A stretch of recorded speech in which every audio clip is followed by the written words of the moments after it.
Mark slammed the door to his childhood bedroom, the echo reverberating through the old Victorian house in suburban Chicago like a gunshot. His grandfather's words still burned in his ears. "You're sinful, boy, a disgrace to this family." The diary, his private sanctuary of thoughts and confessions, lay torn on the kitchen table downstairs, exposed by the man who was supposed to love him unconditionally. He collapsed onto the bed, heart pounding, replaying the scene. It had started innocently enough that morning. Grandpa Harold, at 82, rummaging through Mark's things while he was out for a run. By the time Mark returned, sweat-soaked and breathless, the confrontation was inevitable. Harold's face was twisted in righteous fury, the leather-bound journal clutched in his gnarled hands. "I read it all," he spat. "Your filthy secrets about that boy. This ain't right, Markander. God don't make mistakes, but you sure as hell are one." Mark had frozen, the world tilting on its axis. He'd kept that diary since high school, a chronicle of his awakening sexuality, his first crush on Jake in sophomore year, the stolen kisses in college, and now his deepening relationship with Ryan, the man who made him feel seen for the first time. But to Harold, it was all abomination. The old man, a devout Baptist who quoted scripture like gospel truth, had raised Mark's father in the same iron-fisted piety. Now that legacy was crashing down on Mark, 28 and finally building a life of his own. The house felt suffocating, walls closing in with memories of forced church attendance and whispered judgments from relatives. Mark's parents were away on a business trip, leaving him to house-sit with Harold, who lived in the basement apartment. It was meant to be a quiet week, but now it was a battlefield. Mark grabbed his phone, fingers trembling as he texted Ryan. "Grandpa found out. It's bad." Ryan's reply was instant. "On my way." As he waited, Mark's mind raced through the fallout. His job as a graphic designer in the city was stable, but his family ties were the anchor he'd always relied on. Losing them meant isolation in a world that still harbored pockets of hate, even in progressive Illinois. He thought of Aunt Linda, who disowned her own daughter for coming out as lesbian years ago. Would that be his fate? Ryan arrived within the hour, his pickup truck pulling into the driveway with a crunch of gravel. Tall, with tousled brown hair and a quiet strength honed from years as a high school teacher, Ryan was Mark's rock. They met 2 years ago at a community art show, bonding over shared sketches and stories. Their relationship had grown steadily, from coffee dates to shared weekends, but always discreet around Mark's family. Now that veil was ripped away. "Talk to me?" Ryan said, pulling Mark into a hug on the front porch, away from Harold's prying eyes. Mark buried his face in Ryan's shoulder, the scent of his cologne a brief comfort. "He called me sinful, said I'm going to hell. And he read everything, about us, about how I feel." Ryan's jaw tightened. "That's his poison talking, not the truth. You've got to stand your ground." But even as he said it, doubt flickered in his eyes. Ryan came from a more accepting family in Seattle, but he knew the Midwestern conservatism that gripped Mark's kin. They'd discussed coming out before, but Mark always hesitated, fearing exactly this. Downstairs, Harold paced the kitchen, the diary pages scattered like fallen leaves. He hadn't meant to snoop, at least that's what he told himself. But curiosity turned to horror as he uncovered Mark's words. Admissions of love for another man, plans for a future together. It clashed with everything Harold believed, raised in a time when such things were unspoken sins. Yet, as he gathered the pages, his hands shook not just with anger, but with a buried unease. The final entry, dated just last night, caught his eye again. "Sometimes I wonder if the family's hiding something. Dad's old letters mention a secret shame from Grandpa's past. What if it's not what I think?" Harold shoved the thought away. No, this was about Mark's soul, not his own ghosts. He picked up the phone to call Mark's parents, determined to rally the family against this affliction. But as the line rang, a knot formed in his stomach. What if Mark was right? What if the past wasn't as pure as he'd preached? Upstairs, Mark and Ryan sat on the bed, voices low. "I can't stay here tonight," Mark whispered. "Let's go to your place." Ryan nodded, but then the doorbell rang. Mark's best friend, Mia, who he'd texted in panic. She burst in, fiery red hair and unfiltered opinions. That old bigot. You don't owe him an explanation, Mark. Pack your bags. But leaving wasn't simple. This house held his history. Christmases with laughter, summers in the backyard. Walking away meant severing ties, perhaps forever. As the three of them debated, Harold's voice boomed from below. Markander, come down here. We ain't done. The confrontation escalated in the living room. Harold stood rigid, Bible in hand. This is unnatural. You need help, boy therapy prayer. Mark, flanked by Ryan and Mia, fired back. It's who I am, Grandpa. Love isn't a sin. Words flew like daggers, accusations of betrayal on both sides. Harold accused Ryan of corrupting Mark. Ryan defended their bond as pure and real. By nightfall, exhaustion set in. Mark retreated to his room, Ryan staying over despite Harold's glares. As they lay in the dark, Mark whispered, "What if this breaks everything?" Ryan held him close. "Then we build something new." But sleep evaded Mark, his mind churning with decisions. Confront more? Hide? Or fight for acceptance? The next morning brought no peace. Mark's parents called, voices strained. "Dad told us," his mother said. "We love you, but this is hard." His father added, "Think about the family name." Pressure mounted, societal expectations weighing like chains. Mark felt the internal tug-of-war, loyalty to blood versus authenticity to self. At work that day, distractions plagued him. Colleagues noticed his distraction, but he brushed it off. During lunch, he scrolled through online forums, reading stories of others facing similar rejections. Some reconciled, others lost everything. Which path was his? Returning home, he found Harold waiting, softer now. "I didn't mean to hurt you," the old man said. "But I can't condone this." Mark pressed, "Why? Because of your beliefs? Or something else?" Harold's eyes flickered, but he deflected. The tension simmered, unspoken truths bubbling beneath. That evening, Ryan proposed a bold move. Invite the family for a dinner discussion. Force the conversation, he said. Mark agreed, heart racing. Invitations went out, setting the stage for revelations. But as preparations began, Mark snuck into Harold's apartment, searching for those old letters mentioned in his diary.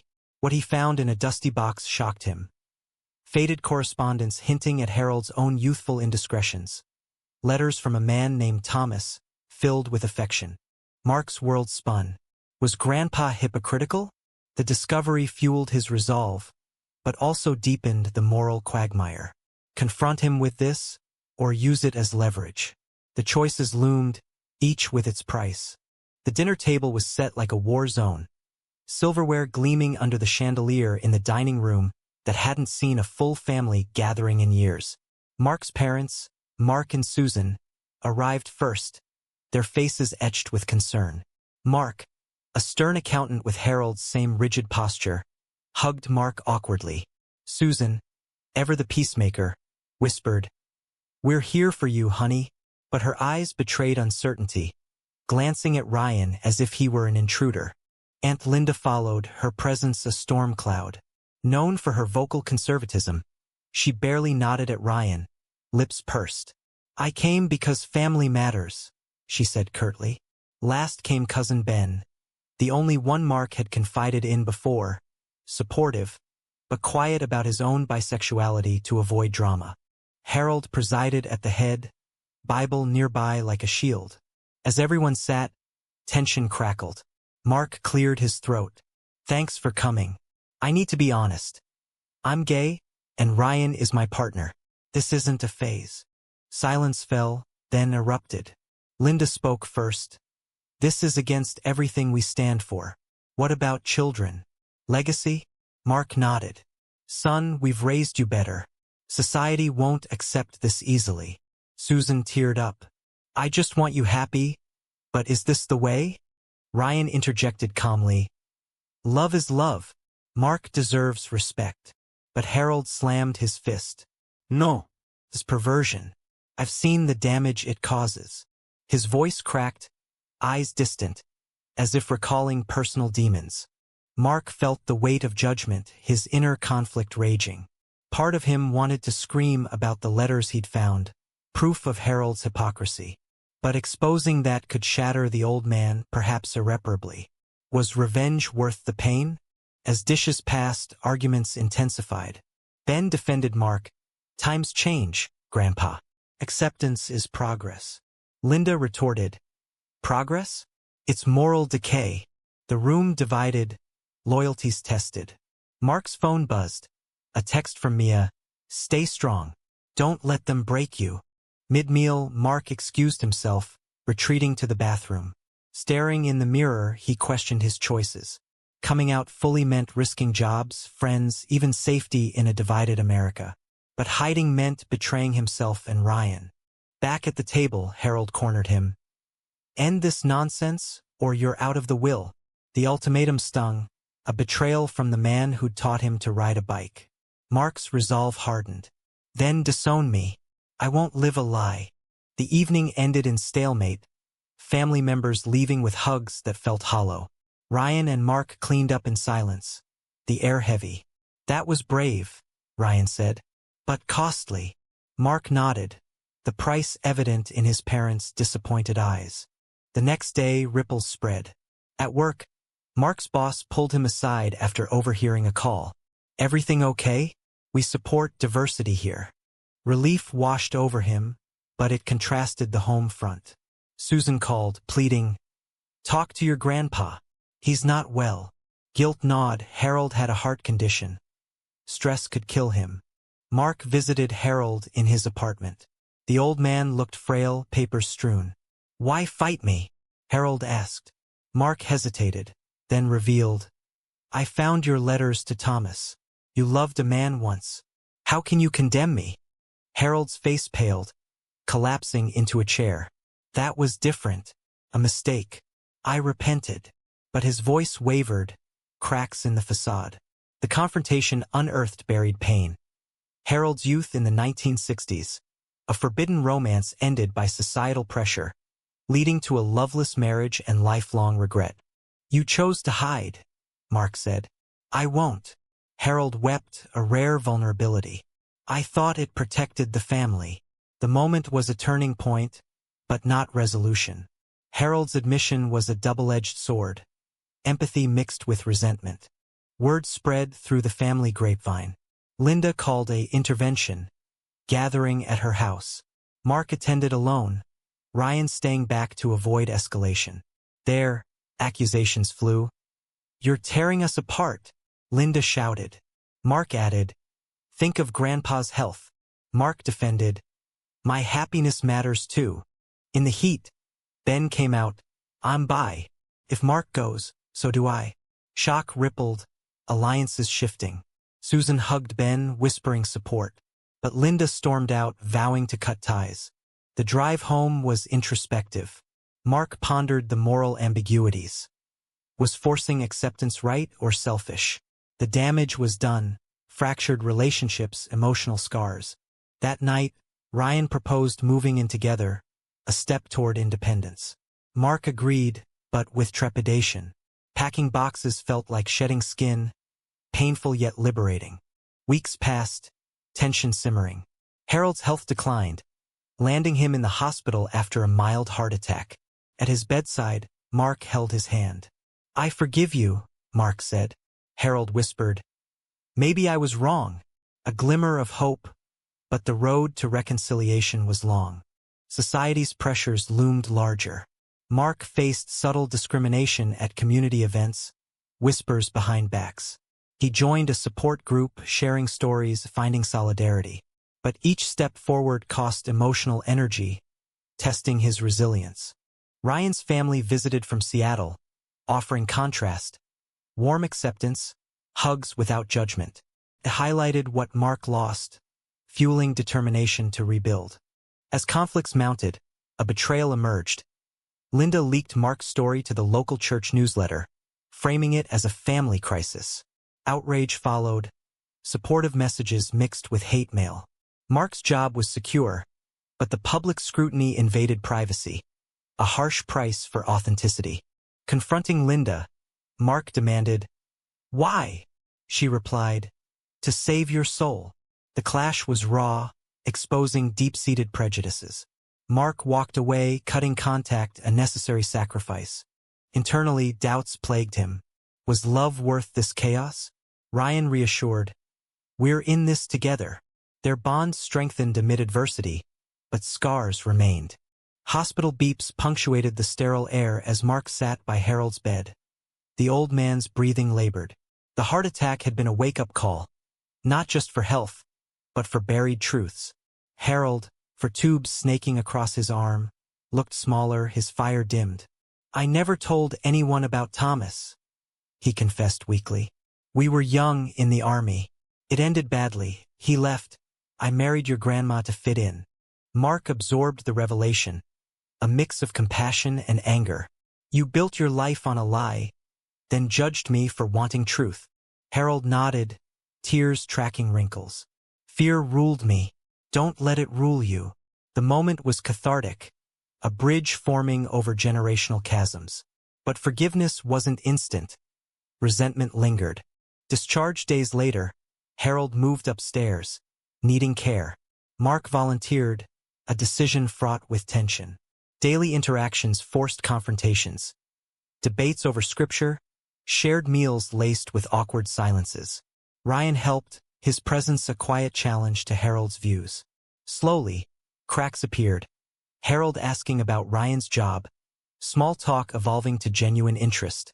Family dynamics shifted. Susan visited often, bridging gaps. "I'm learning," she admitted. Mark remained distant, work excuses masking discomfort. Ben became an ally, hosting game nights to normalize things. But Linda's absence loomed, her betrayal a festering wound. Society's backlash intensified. The church newsletter sparked online trolls. Mark's social media flooded with vitriol. He deleted accounts, but the damage seeped in. Paranoia in public strained friendships. At a pride event in Chicago, he and Ryan marched, empowered yet vigilant. A heckler shouted slurs, a reminder of persistent hate. Professionally, Mark thrived, landing a project on LGBTQ+ representation. But personally, the toll mounted. Nightmares of rejection plagued him, therapy sessions unpacking trauma. Ryan suggested couples counseling. "We're strong, but this tests us." Sessions revealed insecurities. Mark's fear of abandonment, Ryan's impatience with the drama. A pivotal choice arose, Harold's will. He revised it, including Mark fully, but with a clause encouraging traditional values. Mark confronted, "This is manipulation." Harold relented, removing it. The win came at emotional cost.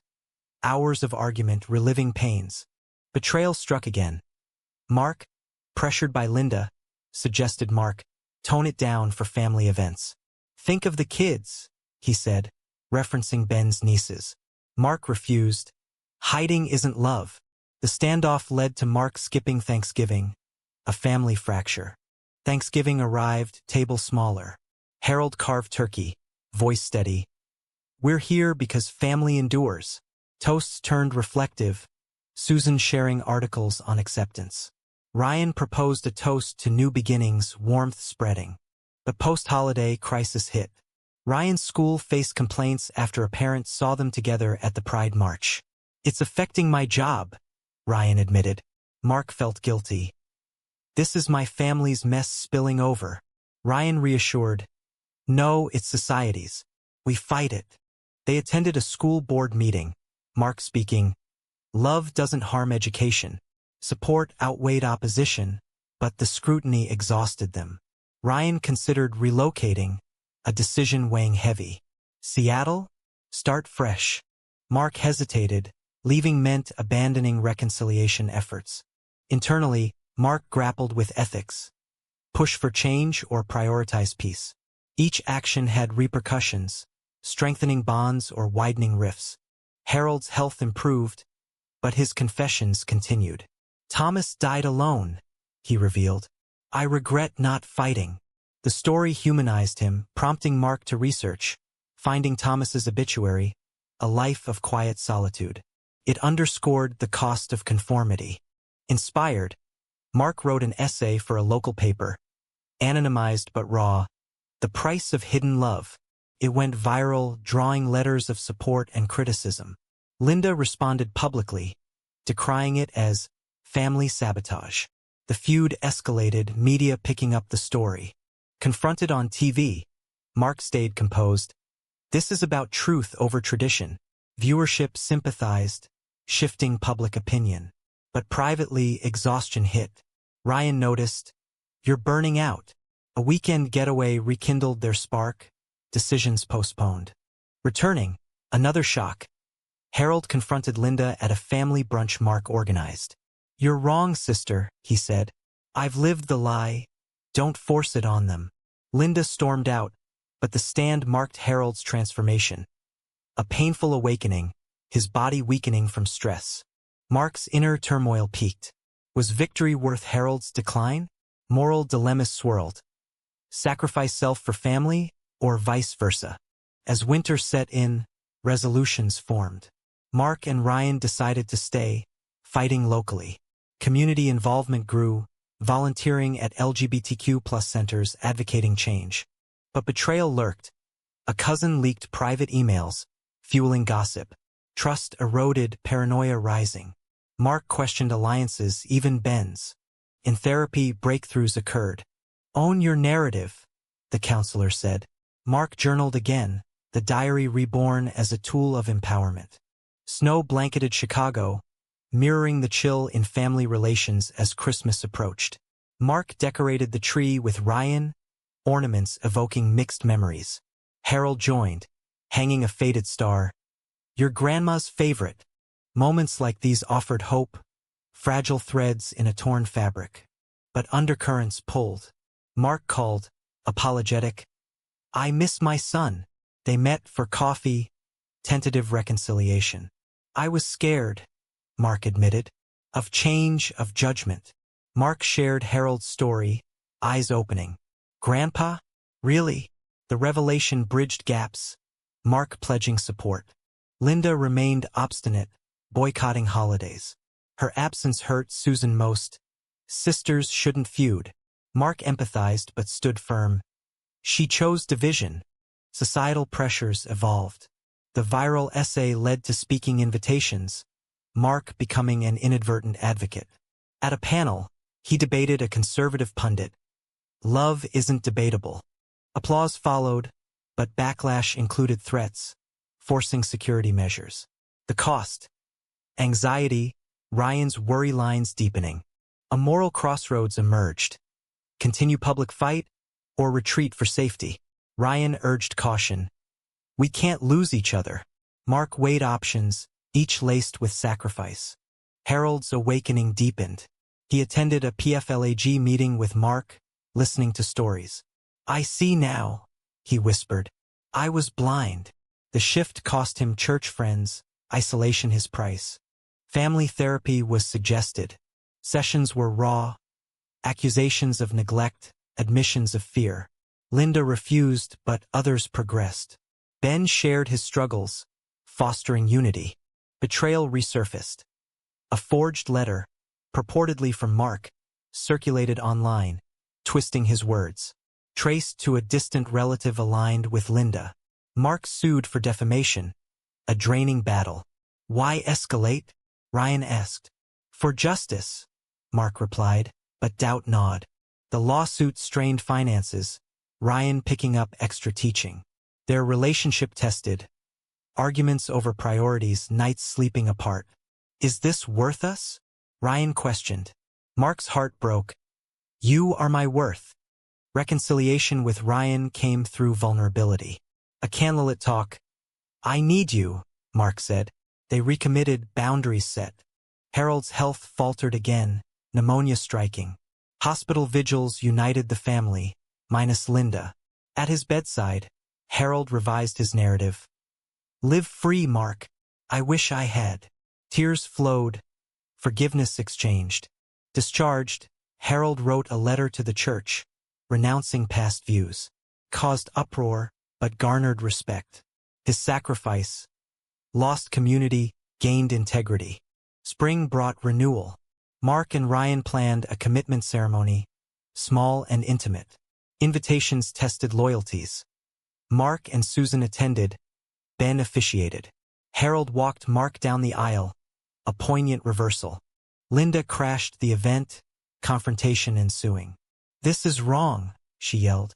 Security escorted her, but her words lingered, a final betrayal. The ceremony proceeded, vows exchanged amid tears. "Through storms," Ryan promised. Joy mixed with sorrow, absent faces haunting. Post-ceremony, life normalized somewhat. Mark's career soared, book deal for his story. But fame brought scrutiny, privacy eroded. Internal conflicts persisted. Had he pushed too hard? Harold's declining health suggested yes. Moral debates raged in quiet moments. A twist. Linda reached out, apology tentative. "I read your essay. It hurt, but maybe I was wrong." Skepticism met hope. They met, dialogues tense but open. "Fear drove me," she admitted. Mark shared Harold's past, empathy budding. Reintegration was slow, family gatherings awkward. But progress showed. Shared laughs, tentative hugs. Ryan's job stabilized, promotion earned. They bought a house, symbolizing fresh starts. Yet, scars reminded of costs. Lost friends, emotional tolls. As summer waned, a final confrontation loomed. Harold, sensing end, gathered everyone. "No more secrets," he declared, revealing more. His marriage's lovelessness, regrets. The family absorbed, healing beginning. Mark reflected on the journey. Conflicts, betrayals, awakenings. Each decision's price paid in pain, rewarded in growth. The narrative built to climax, resolutions bittersweet. Autumn leaves fell like confetti over the Chicago suburbs, a backdrop to the family's tentative mending. Mark and Ryan settled into their new home, a cozy bungalow symbolizing independence. Mornings brought coffee and quiet talks, strengthening their bond amid past storms. Harold moved in temporarily, his apartment too isolating. Interactions evolved, shared stories, laughter over old photos. "You remind me of Thomas," Harold confided one evening. Strong-willed. Mark listened, piecing together the man's fractured life. The empathy softened edges, but couldn't erase years of hurt. Linda's reintegration progressed haltingly. Coffee meets turned to dinners, debates civil. "I volunteered at a shelter," she shared. "Saw real struggles. Change was incremental, her prejudices challenged by exposure." Mark and Susan hosted barbecues, inclusivity the theme. Ben brought a date, male testing waters. Acceptance grew, though awkward moments persisted. Societally, Mark's advocacy expanded. He spoke at conferences, stories inspiring. But exhaustion crept in, hate mail, doxing attempts. "Time to scale back?" Ryan suggested. Mark agreed, prioritizing health. A moral dilemma arose. A documentary offer, exposing family secrets. Harold consented. If it helps others. But Linda wavered, fearing judgment. Mark chose to proceed, edited sensitively. The film aired, reviews praising raw honesty. Backlash followed, but support outweighed. Personal costs mounted. Ryan faced promotion denial, subtle discrimination suspected. "Sue?" Mark asked. Ryan declined. Not worth the fight. The decision highlighted trade-offs. Peace over principle. Harold's final days approached, cancer diagnosed. Hospice care brought intimacy. Bedside vigils, life reviews. "I'm proud of you," he told Mark. "You fought where I fled." Death came peacefully. Family united in grief. The funeral was a mosaic, church service blended with pride elements. Eulogies honored his evolution, a testament to change's possibility. Post-loss, voids filled with reflection. Mark read Harold's old diary, discovered posthumously. Entries mirrored his own, love, shame, regret. The parallel closed circles, underscoring hypocrisy's cycle. Family bonds solidified. Linda hosted Thanksgiving, rainbow flags subtly displayed. For unity, she said. Lauge haștere hoed, heling evident. But not without remnants. Mark's therapy continued unpacking trauma. Ryan supported their love resilient. Years passed in montage. Anniversaries celebrated, careers advanced. Mark published a book, Hidden Entries, chronicling the saga. It sparked debates, readers divided on choices. In quiet moments, Mark pondered the prices paid. Fractured ties mended at cost of time, emotional labor. Betrayals forgiven, but memories lingered. Ryan and he adopted a dog, symbolizing family expansion. Life normalized, but awareness of fragility remained. The story's arc completed, tensions resolved into growth. Yet, ambiguities persisted. Right paths chosen? Damages justified? As the sun set on their porch, Mark turned to Ryan. Was it all worth it? Ryan smiled. Every step. But the question lingered, inviting scrutiny. In the end, was forcing family acceptance through confrontation the right choice, or did it cause more harm than healing?